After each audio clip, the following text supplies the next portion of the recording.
द्वादशांग के विद्यानुवाद पूर्व में भी मारण, उच्चारण, विद्वेषण, मोहन, वशीकरण आदि क्रियाओं का वर्णन है।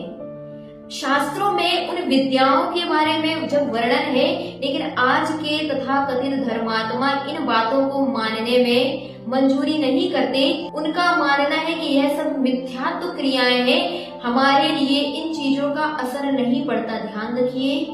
हमारे जीवन में भी इसका असर पड़ता है, हमारे परिवार में भी इसका असर पड़ता है और वस्तु तक में भी इसका असर पड़ता है।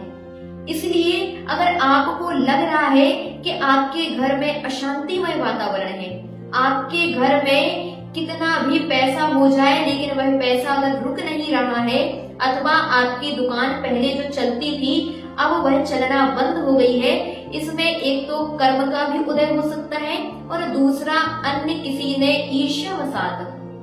आपके घर परिवार में इस प्रकार की कोई टोना टोटकामय क्रिया करा दी है, जिसके निमित्त से ही आपके घर में इस प्रकार की विपरीतता दिखाई दे रही है।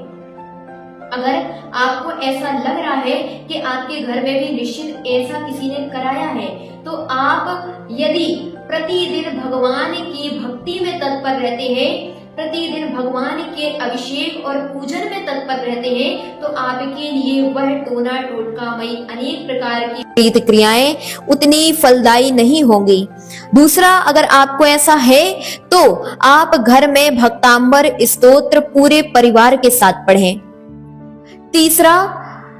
प्रतिदिन भगवान के सामने बैठ करके इस तर्जनी अंगुली में जाप रख करके णमोकार मंत्र की प्रतिदिन कम से कम 1 अथवा 2 जाप अवश्य करें और साथ में घर में बैठ करके भी बोलते हुए इस तर्जनी अंगुली में जाप रख करके 1 जाप अवश्य करें, क्योंकि शास्त्रों में कहा गया है जो यह तर्जनी अंगुली है,